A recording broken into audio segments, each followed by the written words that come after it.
gula, asin, atau kolesterol yang harus disalahkan sebagai sumber penyebab banyak penyakit serius, diantaranya serangan jantung atau stroke. Kalau sebagian orang itu akan mudah menyalahkan salah satu saja, maunya berpikir simpel. Ya, tetapi sebenarnya kalau ini semua berlebihan, semuanya patut disalahkan.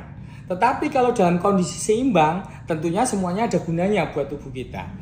Ya, jadi terjadinya misalnya serangan jantung ataupun stroke, ya itu penyebabnya karena adanya plak di selang pembuluh darah. Misalnya pembuluh darah itu seperti ini. Sebenarnya terjadinya itu bukan karena kolesterol saja yang melulu disalahkan. Akhirnya orang stres karena kolesterolnya agak naik dikit aja stres kan. Ya, kolesterol itu sebenarnya akan lewat di selang pembuluh darah kita ini aja. Ya, jadi terjadinya plak, sumbatan ataupun trombus di pembuluh darah kita itu karena adanya luka robekan di endotel atau selaput terdalam di pembuluh darah kita. Nah, terjadinya robekan ini ada beberapa faktor risikonya. Ya, jadi kolesterol itu hanya akan nyengkol di sini kalau ada beberapa hal yang mendasari sebelumnya. Ya, seperti kita ketahui bahwa jantung itu mompak darah itu kira-kira 7.200 liter per hari. Jadi kisaran 1,5 toren besar yang di atas rumah kita itu sehari. Sedangkan jantung kita kecil, melewati pembuluh darah kita ini. Ya, jadi tentunya ada faktor risiko hipertensinya dong. Karena tekanan darah yang tinggi dengan tekanan pompa yang keras itu menyebabkan selang pembuluh darah kaku. Tentunya mudah terjadi robekan kan.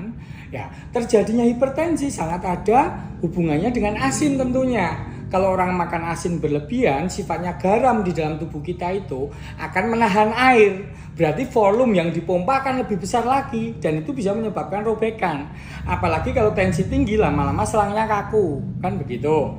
Terus gula itu kan menyebabkan diabetes. Diabetes itu memudahkan terjadinya peradangan di dalam tubuh kita maupun di peradangan di selaput endotel kita.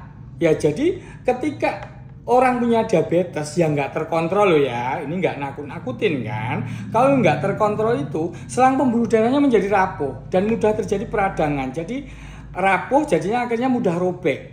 Ya, ketika mulai terjadi robekan di sini, kolesterol akan nyengkol di sini. Tetapi sebelum kolesterol sebenarnya ada sel darah putih maupun produk peradangan yang lain yang nyengkol di sini.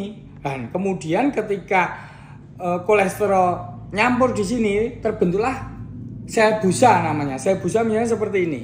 Ya, ketika udah nyampur gini otomatis diameter pembuluh darah kan berkurang ini. Diameter pembuluh darah kan berkurang.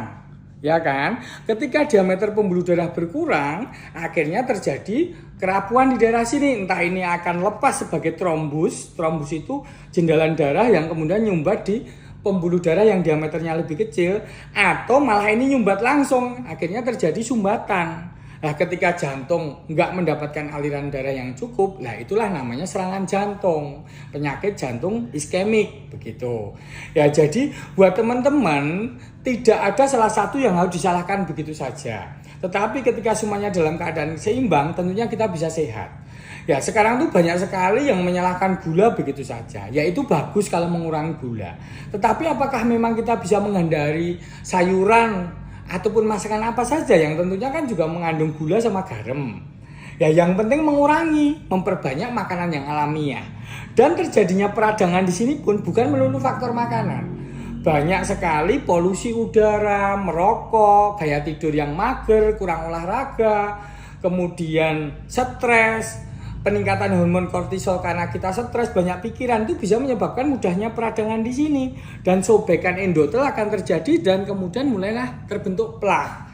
Ya, jadi inti dari yang saya bicarakan yang rumit tadi intinya pada keseimbangan. Ketika keseimbangan tercapai dengan baik, otomatis kita bisa sehat dan kesehatan kita terjaga sampai tua nanti.